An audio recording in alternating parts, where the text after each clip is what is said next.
So last year I lost 7 subscribers. That's quite a lot. I mean, I can barely count to 4. Unless we're talking about Ninja Turtles. Speaking about. Anyway, today I figure I would review Shadow Generations. Why? Because I can. Shadow has been an anti-hero kind of character since his debut in Sonic Adventure 2 Battle on the Dreamcast, released in 2011. He has been a fan favorite in the recent film Sonic 3. It came to the cinemas last year. He has also been in toy merchandises like Shadow Escape set from LEGO that I reviewed here. Seeing Rail Canyon in HD has never felt better than it has now.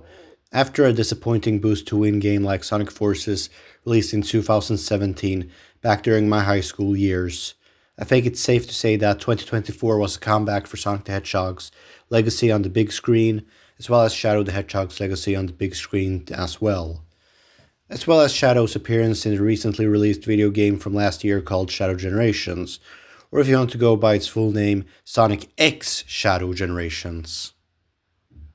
There are a ton of secrets and treasures scattered throughout Shadow Generations in its hub world, and there's the Chaos Control that lets you stop time so you can S-rank more easily throughout the stages. You get to talk to Orbot and Cubot to fix or repair their rocket for Sonic Generations. Supposedly, spoiler alert, it's a joke. It doesn't actually happen.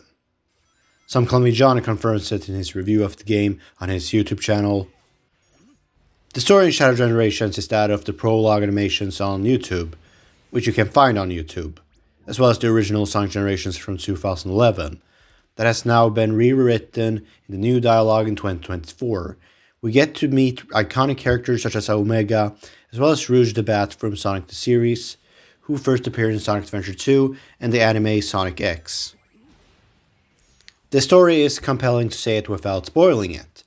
If it's not for the story, we see Shadow go through Rail Canyon numerous times in levels themselves, or stages if you will, akin to Spider-Man No Way Home with Doctor Strange's illusions in that film in between the stages, when there's a transition to a major set piece or puzzle solving in hazards and obstacle courses you avoid.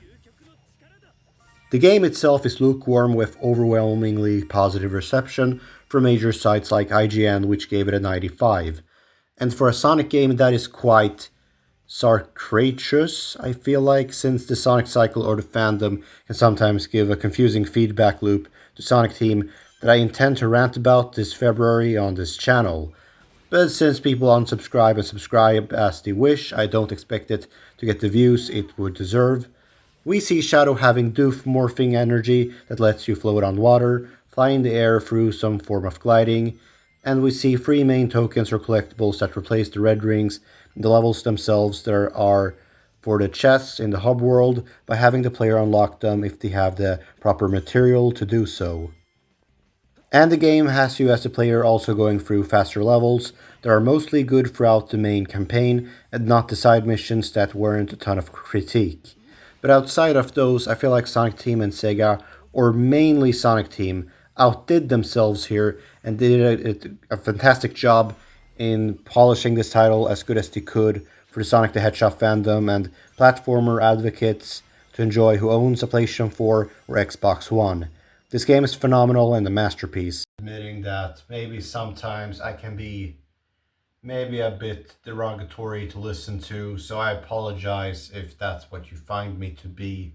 But regardless, I hope you enjoyed the video. If you did, leave a like.